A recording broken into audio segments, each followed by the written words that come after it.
अपने channel achiever@360 में आप लोगों का स्वागत है। जैसा कि हम लोग पार्ट 1 और पार्ट 2 में आप लोगों को एटम्स के बारे में बताया है। नेक्स्ट अब हमारा पार्ट नंबर यहाँ पे 3 है, ठीक है। कितना है? पार्ट नंबर 3 है, ठीक। तो पार्ट नंबर 3 में क्या होता है कि हमने पार्ट 1 में आपको Rutherford alpha scattering particle experiment बताया था। नेक्स्ट में हमने आपको बताया है कि आपका क्लोजेस्ट अप्रोच डिस्टेंस क्या होता है और इम्पैक्ट पैरामीटर्स क्या होता है। उनके बेसिस पे रदरफोर्ड ने एक मॉडल दिया, मतलब अल्फा पार्टिकल स्कैटरिंग के बेसिस पे Rutherford model of an atom आता है, ठीक। उन्होंने अल्फा पार्टिकल्स का जो स्कैटरिंग मोड अपना एक्सपेरिमेंट किया, उसको देखकर कुछ पॉइंट्स उन्होंने बताया, उन्हें आपको देखना है और उन्हें आपको समझना है, ठीक। Sorry, Rutherford's model of an atom. तो कंक्लूजन्स, सम बेसिक पॉइंट्स क्या है यहाँ लिखना है। सम इम्पोर्टेंट, ठीक, इम्पोर्टेंट पॉइंट, ठीक। उनमें क्या है? पहला देखो क्या है। देखिए हमने क्या बताया कि मान लीजिए ये एटम है, ठीक है। ये क्या है? एटम है और उसमें क्या करता है? ये न्यूक्लियस है, ठीक है। एटम है और ये न्यूक्लियस है। तो यहाँ लिखना है N atom consist of massive core, ठीक। मतलब कह रहे हैं an atom consist of a massive core whose all positive charge and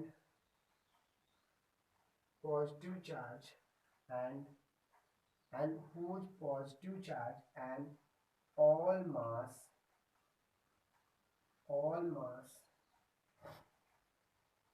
acted in it is called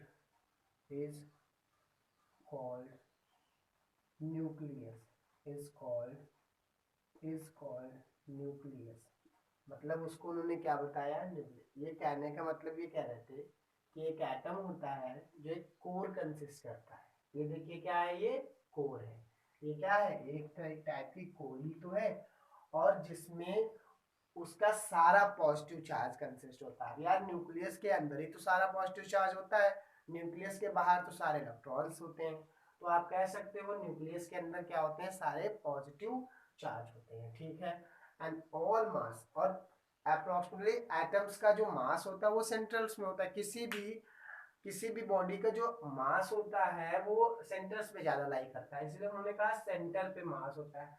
acted in it, इसके अंदर रहता है, इज कॉल्ड अ न्यूक्लियस। उसको क्या उन्होंने नाम दिया? न्यूक्लियस। सेकंड पॉइंट देखो, the size of the nucleus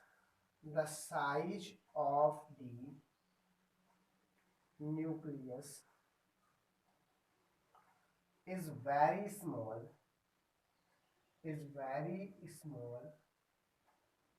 as compared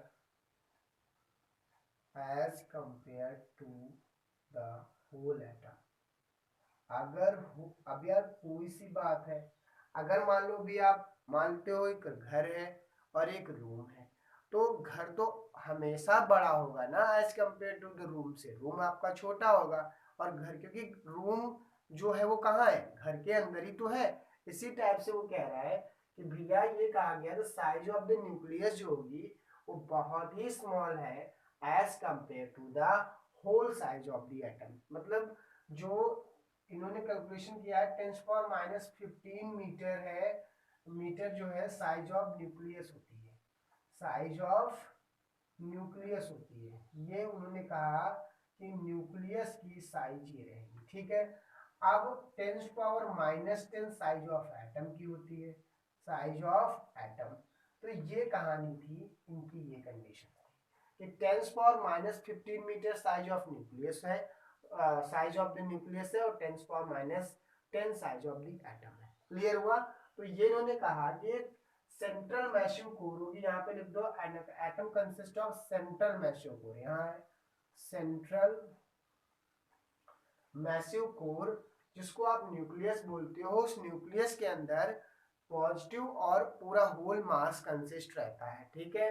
फिर उसके बाद सेकेंड उन्होंने पॉइंट बोला the size of the nucleus is very small as compare to the whole atom, मतलब पूरे एटम से अगर हम कंपेयर कराएं साइज ऑफ एटम की तो बहुत ही स्मॉल है, और जिसकी कहानी हमने बता दी है, ठीक है। सॉरी, थर्ड पॉइंट देखो, एक रफ करता हूँ, उसके बाद थर्ड पॉइंट लिखा उनका। तीनों ने थर्ड पॉइंट क्या बताया था, रदरफोर्ड जो है बहुत ही महान थे, ग्रेट साइंटिस्ट, ठीक है। इन्होंने सब पूरा एटम्स के बारे में बताया, लेकिन कुछ इनकी गलतियां भी हैं। थर्ड देखो क्या है, थर्ड इन्होंने ये बताया कि an electrons revolves an electron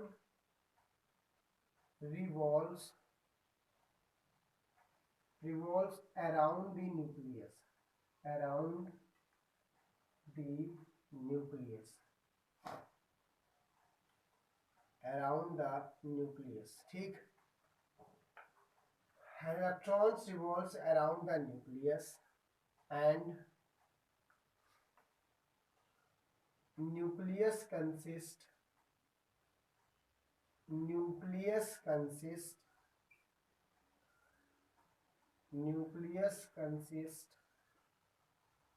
positive charge, it means whole atom electrically neutral। मतलब इन्होंने ये बताया था कि यार ये आपका ये न्यूक्लियस है और ये इलेक्ट्रॉन्स रिवॉल्व कर रहे हैं, तो जो इलेक्ट्रॉन्स है यहाँ पे क्या चार्ज था, पॉजिटिव। तो ये जैसे हमने नहीं थॉमसन मॉडल पढ़ा था, हमने ये भी थॉमसन ने ये भी तो बताया था कि जो आपका एटम होता है वो इलेक्ट्रिकली न्यूट्रल होता है ड्यू टू द दोनों पॉजिटिव चार्ज, मतलब एक पॉजिटिव और एक नेगेटिव, जिसकी वजह से कैंसिल आउट और न्यूट्रल हो जाता है। ये वही बोल रहे हैं, an electron revolves around the nucleus and nucleus consists positive charge, it means whole atom electrically neutral। इसका मतलब ये था कि पूरा आपका एटम जो है वो इलेक्ट्रिकली क्या हो गया, न्यूट्रल हो गया। क्लियर हुआ यहाँ तक कि अब इसका दिख रहा है नहीं दिख रहा है, हाँ ठीक है।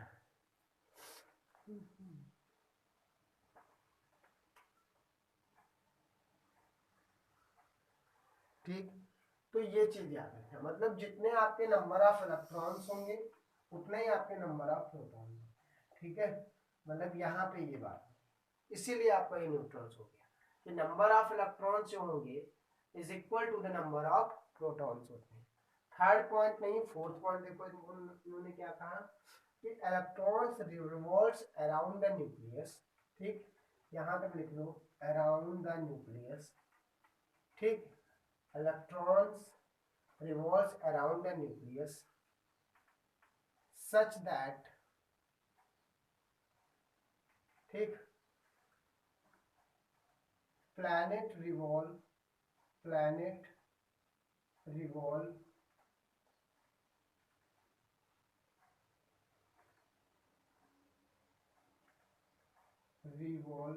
ठीक है यार, रिवॉल्व, ठीक है। प्लैनेट मूव लिख तो कोई दिक्कत नहीं, प्लैनेट मूव अराउंड द सन, जिस तरीके से प्लैनेट अराउंड द सन उसी तरीके से इलेक्ट्रॉन्स न्यूक्लियस की तरफ रिवॉल्व करता है। प्लैनेट्स अराउंड द न्यूक्लियस, पर planet move around the nucleus, ठीक है। ये तो बात हो गई तुम्हारी यहाँ तक की, ठीक। अब इन्होंने कहा कि a centripetal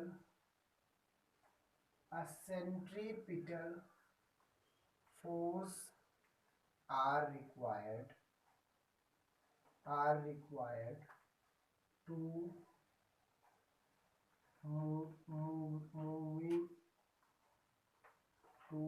move this type motion,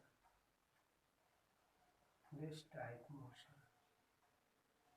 which are motion लिखा है, ठीक है, motion which are provided by electrostatic force, जो कि आपको ये जो सेंट्रीपिटल फोर्स होता है वो कहाँ से मिलता है, इलेक्ट्रोस्टैटिक फोर्स ही। और इलेक्ट्रोस्टैटिक फोर्स कहाँ से है, इलेक्ट्रॉन्स, ये इलेक्ट्रॉन्स हैं और यहाँ पे क्या है, तो इनके बीच में कैसा फोर्स लग रहा होगा, इलेक्ट्रोस्टैटिक फोर्स। ये इलेक्ट्रोस्टैटिक फोर्स किसमें कन्वर्ट हो रहा होगा, सेंट्रीपिटल। सेंट्रीपिटल फोर्स मतलब ये कह रहे हैं कि यार ये जो इस टाइप्स के आपके ऐसी कहानी है, तो ये इलेक्ट्रॉन्स अगर रिवॉल्व मान लो यहाँ कर रहे हैं, तो ये कह रहे हैं इनको रिवॉल्व करने के लिए एक सेंट्रीपिटल फोर्स, कोई भी चीज होती है जब सर्कुलर मोशन करती है तो उस सर्कुलर मोशन के लिए उसे किस चीज की जरूरत पड़ती है, सेंट्रीपिटल फोर्स की। तो सेंट्रीपिटल फोर्स की जरूरत करने के लिए आप लोग क्या करोगे, वहां पे एक फोर्स अप्लाई करोगे, मतलब जिसे जरूरत पड़ती है वो फोर्स कहां से आता है, इलेक्ट्रोस्टैटिक फोर्स से, जो प्रोवाइड कौन कराते हैं, electron and protons. Electrostatic force कहां से जनरेट होता है, इलेक्ट्रॉन्स एंड प्रोटॉन्स से। नेक्स्ट आती है limitations of the Rutherford model, ठीक है, limitations of the Rutherford model, मतलब इनकी लिमिटेशंस क्या थी, ठीक। तो यहां तक आपको पढ़ना है limitations of the Rutherford model. बात समझ में आ रही है, ठीक। नेक्स्ट आती है limitations of the Rutherford model, limitations of model लिख लो क्योंकि रदरफोर्ड ही पढ़ रहा हूं तो मॉडल, ठीक। तो पहला पॉइंट है, पहला पढ़ लेते हैं, इट कैन नॉट एक्सप्लेन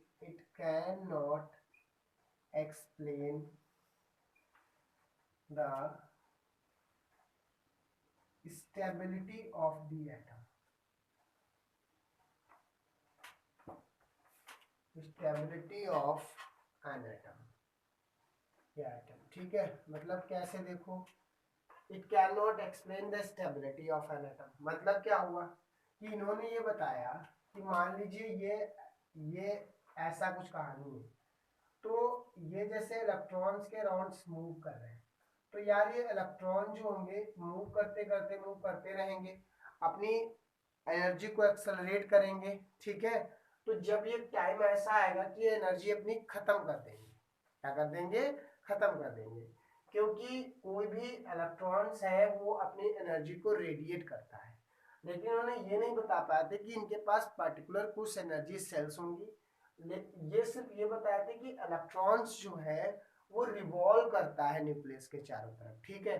तो यहाँ से क्या होता है कि जो इलेक्ट्रॉन्स है वो आपका चारों तरफ रिवॉल्व कर रहा है, ठीक। तो ये एक टाइम ऐसा आएगा कि इसकी एनर्जी खत्म होगी, रेडिएट करता रहेगा भाई, क्योंकि कोई भी चीज होती है 100% हमेशा वो काम नहीं कर सकता ना, कोई भी तो टाइम आएगा कि इन इलेक्ट्रॉन्स की एनर्जी कम हो जाएगी, और जब एनर्जी कम हो जाएगी तो कहाँ आके गिरेंगे, आके न्यूक्लियस में, जिससे हमारा पूरा यूनिवर्स क्या हो जाएगा, खत्म हो जाएगा। इसीलिए लिखा है can not explain the stability of an atom, ठीक। नेक्स्ट ये कहते हैं it can not explain the characteristics of the it cannot explain the characteristics of the line spectra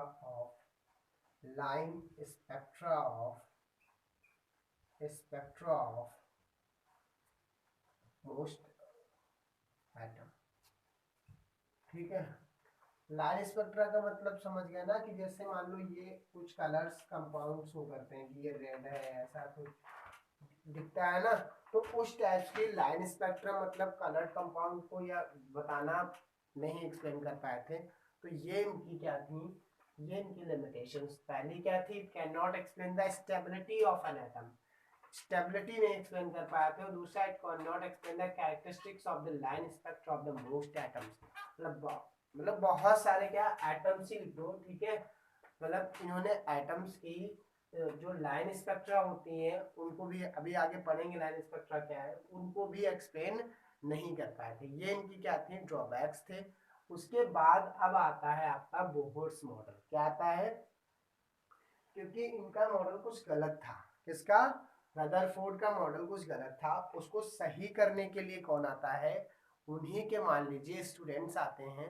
वो कौन है, बोहर्स मॉडल है। ठीक है, तो जो आपको बताएंगे कि कोई भी चीज है पर्टिकुलर कैसे मूव करेगी, कैसे मूव करती है, क्यों मूव करती है, इलेक्ट्रॉन्स कैसे हैं, उसके बारे में हम पढ़ेंगे। देन उसके बाद क्या करना है, उसके बाद करना यह है कि इन्होंने बताई थी कुछ कैलकुलेशन करवाई थी जिनको हम अभी करेंगे। ठीक, तो बोहर्स मॉडल अब हमें पढ़ना है। आज समझ में आ रही है।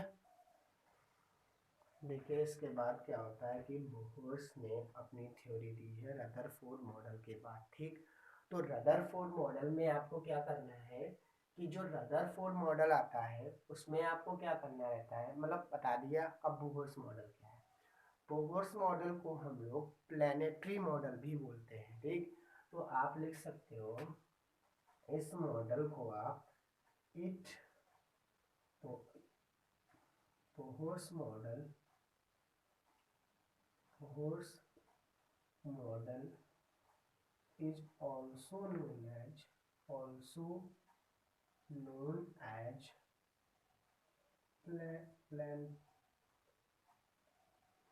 planetary model. ठीक है, देखो इसमें इनका मॉडल इतना इम्पोर्टेंट क्यों है, क्योंकि जैसे आपने रदरफोर्ड के मॉडल को पढ़ा था, तो रदरफोर्ड के मॉडल ने कोई सेल या ऑर्बिट्स के पर्टिकुलर बारे में बात नहीं की थी कि इलेक्ट्रॉन्स हो सकता हो इस ऑर्बिट्स में रिवॉल्व कर रहा हो, क्या कोई स्टेशनरी ऑर्बिट्स होगी, क्या इलेक्ट्रॉन्स कैसे कहाँ पे मूव करेंगे, ऐसा कोई भी चीज़ नहीं दिया गया था। तो उसको एक्सप्लेन करने के लिए हमें बोहर्स थ्योरी पढ़नी पड़ती है। मतलब मैं ये कह रहा हूँ, जैसे आपने ये देखा था कि उनका मॉडल गलत क्यों हुआ था, यार कोई इलेक्ट्रॉन्स है, ठीक, ये न्यूक्लियस है, न्यूक्लियस के अराउंड में इलेक्ट्रॉन्स रिवॉल्व कर रहा है ना, ये न्यूक्लियस के बाहर। तो इन्होंने ये नहीं बताया कि यार इलेक्ट्रॉन्स एनर्जी रेडिएट करेंगे या फिर नहीं रेडिएट करेंगे, ऐसी कहानी थी। लेकिन थॉमसन ने ऐसा कुछ नहीं बताया। तो ऐसा भी तो एक टाइम आएगा कि इतना एनर्जी करते हैं तो गिर जाएंगे, कहानी खत्म। लेकिन ये पूरी चीज को एक्सप्लेन किया है बोहर्स थ्योरी में। ठीक, तो इसीलिए हमें क्या करना है, बोहर्स थ्योरी को पढ़ना है। तो some important postulates given by the Bohr's. ठीक है, तो वो वन बाय वन हम पोस्टुलेट्स पढ़ेंगे। ठीक है, तो some important postulates, some important postulates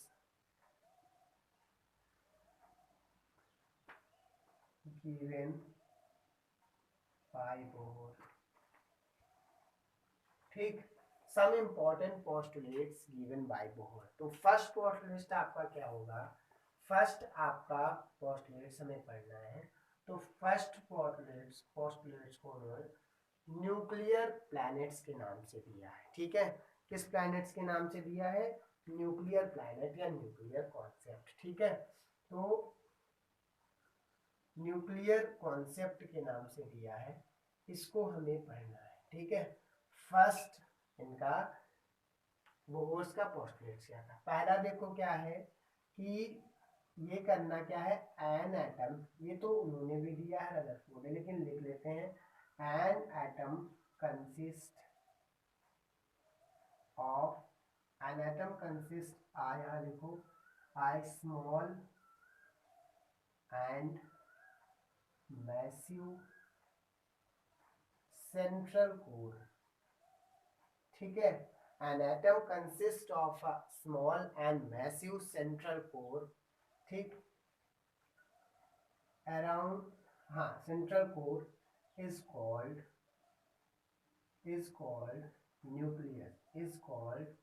nucleus। ठीक, इसको उन्होंने क्या बताया, न्यूक्लियस नाम दिया। ठीक है, इसको क्या बताया, न्यूक्लियस। ठीक, an atom consists of a small and massive central core, central core यहाँ लिख सकते हो, central core is called nucleus।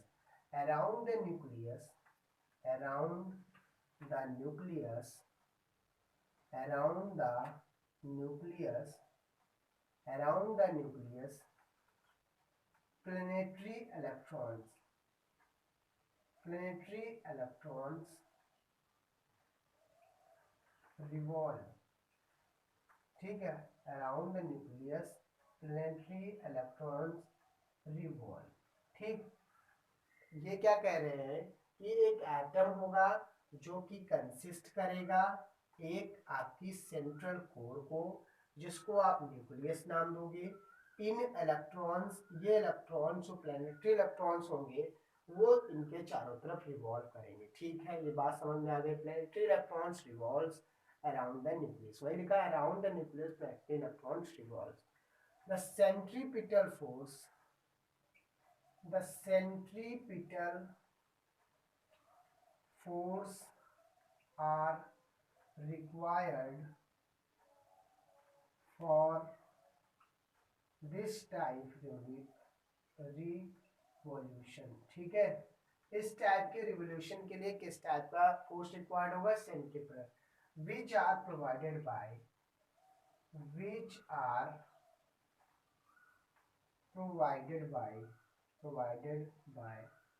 electrostatic force, electrostatic force, जो कि कहाँ से प्रोवाइड होता है, इलेक्ट्रोस्टैटिक फोर्स। ये first postulates of nuclear concept जिसको बोलते हैं, पोस्टुलेट्स किसका था, बोहर्स का था, ठीक है। बात समझ में आ गई। मतलब ये कह रहे हैं जो इलेक्ट्रॉन्स है रिवॉल्व करने के लिए किसकी जरूरत पड़ती है, सेंट्रीपिटल फोर्स की। और ये सेंट्रीपिटल फोर्स हमें कौन प्रोवाइड कराएगा, इलेक्ट्रोस्टैटिक फोर्स।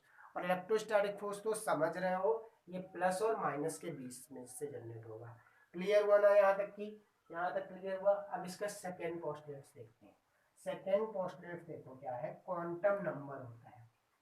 सेकेंड पोस्टुलेट्स आपका क्या होगा, फ्रीक्वेंसी या स्टेशनरी या क्वांटम, ठीक है, हमने पढ़ा है, इसको आपको पढ़ना है, ठीक है। अभी मैं इसको बताता हूँ इसको क्या कहते हैं, ठीक है। देखो इसमें क्या होता है, इन्होंने ये बताया कि कुछ स्टेशनरी मतलब कुछ ऑर्बिट्स होंगे जिनको ये ऑर्बिट्स है मान लीजिए, ठीक है, मान लीजिए ये ऑर्बिट्स हैं आपके। तो इन ऑर्बिट्स को क्लासिफाई करने के लिए क्लासिकल मतलब क्लासिकल चीजों से इसको डिस्क्राइब किया गया, ठीक है। थोड़ा डालने यार, रुकना। हाँ तो ये देखिए, ठीक, क्वांटम मतलब हमारा सेकेंड पोस्टुलेट्स जो बोहर ने दिया वो क्वांटम दिया। तो उन्होंने कहा कि ये सारी जो आपकी ऑल ऑर्बिट्स जो है इसको जो अलाउड करेगा वो क्लासिकल थ्योरी होती है, वो इसको बताएगी। कौन बताएगा, classical theory.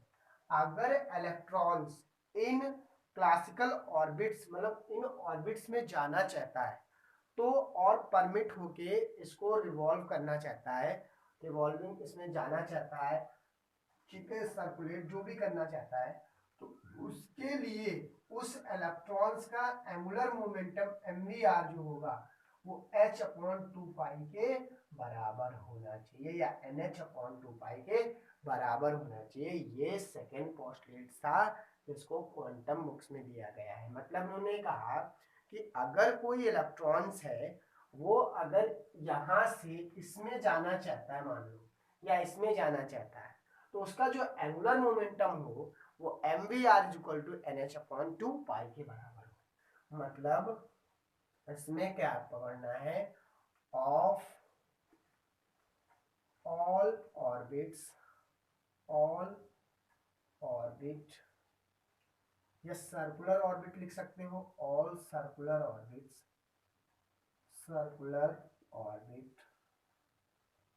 Are allowed by classical theory, ठीक है। क्लासिकल थ्योरी मतलब सारे जो ऑर्बिट्स हैं उनको किसने अलाउड किया, classical theory. If an electron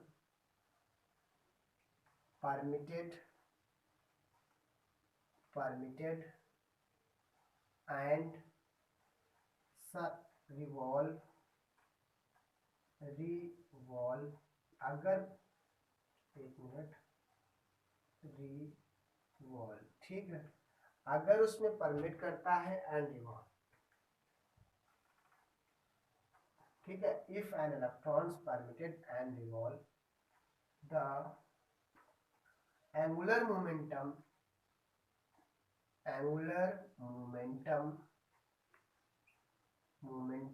of an electron is equal to the mvr is equal to nh upon 2 pi। ये इन्होंने बताया, मतलब अगर ऐसा होता है या ऐसा करना चाहता है तो उसका जो एंगुलर मोमेंटम हो mvr is equal to nh upon 2 pi के बराबर होना चाहिए, तभी इलेक्ट्रॉन्स इससे इसमें या इससे उसमें रिवॉल्व कर सकता है, जिसको दिया था क्लासिकल थ्योरी में। मतलब जो ये ऑर्बिट्स हैं उनको किसने बताया, क्लासिकल थ्योरी में बताया गया, ठीक है, ये बात बताई गई थी। और MVR is equal to NH upon 2 pi, ये याद रखना है कि सेकेंड पोस्टुलेट जो है वो ये बोलता है कि अगर कोई इलेक्ट्रॉन्स है वो रिवॉल्व करना चाहता है या सर्कुलेट करना चाहता है किसी भी ऑर्बिट्स में, तो उसका जो एंगुलर मोमेंटम हो वो NH अपॉन 2 पाई के बराबर हो, वेयर N जो होता है वो क्वांटम नंबर होता है, और ये 1 2 3 4 ऐसे चलता है, ठीक है। तो ये चीज याद रखना, ये सेकेंड पोस्टुलेट था, ठीक है। अब नेक्स्ट पोस्टुलेट देखो क्या आता है, स्टेशनरी ऑर्बिट्स का आता है। कौन सा आएगा, स्टेशनरी ऑर्बिट्स का आता है, ठीक। तो स्टेशनरी ऑर्बिट्स का क्या है, देखो जरा, स्टेशनरी ऑर्बिट्स का देखो क्या होता है, ठीक है। स्टेशनरी ऑर्बिट्स का देखो, स्टेशनरी ऑर्बिट्स में देखो क्या आता है, when an electron does not emits or radiate energy, these non-radiating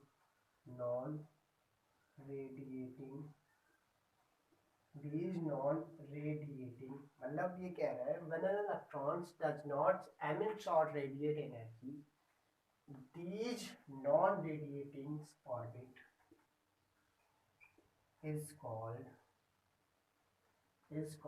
stationary orbits,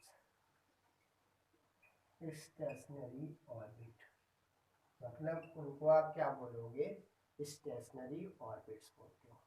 कि when an electron does not emits or radiate energy, these non-radiating orbits is called stationary orbits। तो उनको आप लोग बोलते हो stationary orbits। मतलब ये कह रहे हैं कि यार ये मान लो ऐसा कहानी है, अब ये इलेक्ट्रॉन्स यहाँ से एनर्जी ना तो रेडिएट कर रहे हैं और ना ही एमिट्स कर रहे हैं, तो इस कंडीशंस में आपको क्या बोलोगे कि यहाँ से अगर ना ही एनर्जी का बाहर जाना हो रहा है ना आना हो रहा है, तो इनको स्टेशनरी ऑर्बिट्स का नाम दिया गया। Non radiating orbits is called the stationary orbits. बात समझ में आ गई। लास्ट पोस्टुलेट्स देखो बोर्ड्स का क्या है, लास्ट पोस्टुलेट्स जो है बोर्ड्स का वो देखते हैं क्या है, ठीक है। तो लास्ट पोस्टुलेट्स देखिए क्या है बोर्ड्स मॉडल का, ठीक है। एनर्जी या फ्रीक्वेंसी का है, ठीक है, फ्रीक्वेंसी, और इसको एनर्जी भी बोल सकते हो, ठीक। तो इन्होंने ये बताया था व्हेन एन इलेक्ट्रॉन revolve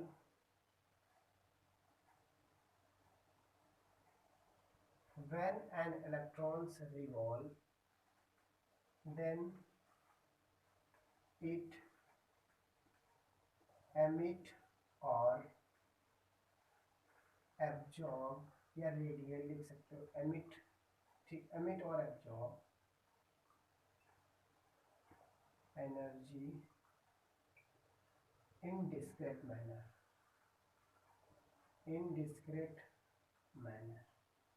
या तो कोई इलेक्ट्रॉन्स होगा वो एनर्जी को एब्जॉर्ब करेगा या फिर वो एनर्जी को एमिट करेगा इन डिस्क्रीट मैनर में। If E1 and E2 are the energy level of the orbits, मतलब इलेक्ट्रॉन्स, ये ऑर्बिट्स है ना भाई, ये ऐसे ऐसे हैं, तो हो सकता है इसकी एनर्जी लेवल E1 हो और इसकी एनर्जी लेवल E2 हो, इसकी E3 हो, ऐसे तो बढ़ता जाएगा। तो कोई इलेक्ट्रॉन एक्साइट्स होगा, ऊपर जाएगा, और या तो नीचे आएगा। दो ही कंडीशंस तो हो सकते हैं। E1 and E2 are the energy level of the orbits, then यहाँ से आपकी जो, यहाँ से आप Hν लिखोगे वो E2 माइनस का E1 लिखोगे, ये कंडीशन याद रखना। हायर टू या तो लोअर आएगा या लोअर टू हायर जाएगा। When an electron revolve then it emits और एब्जॉर्ब एनर्जी, वो या तो एनर्जी को एमिट्स करेगा या एब्जॉर्ब करेगा in discrete manner. If E1 and E2 are the energy level of the orbits, अब इलेक्ट्रॉन्स दो ही काम कर सकता है, या ये हायर लेवल है, ठीक, ये लोअर है, तो या तो यहां से E2 से E1 की तरफ आएगा और या तो E1 से कहां चला जाएगा, ऊपर की तरफ।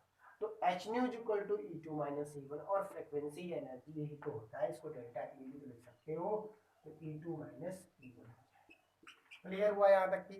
तो यही चार पोस्टुलेट्स हैं बोर्ड्स के, यही क्या है, चार पोस्टुलेट्स हैं बोर्ड के।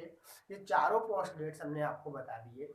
नेक्स्ट में हम boards radius calculation, energy calculation, velocity calculation और ये सारी चीजें पढ़ेंगे, ठीक है। रेडियस कैलकुलेशन तो मोस्ट इंपॉर्टेंट है, न्यूमेरिकल्स इस पे आते हैं और इसका डेरिवेशंस भी बोर्ड में पूछा जाता है, आपके और कंपटीशन एग्जाम में भी पूछा जाता है, ठीक है। तो अच्छे से पढ़ते रहिए, ठीक है, और इस चैनल को आप लोग सब्सक्राइब और शेयर करते रहिए। आप लोगों की सपोर्ट की बहुत ज़रूरत है, ठीक है।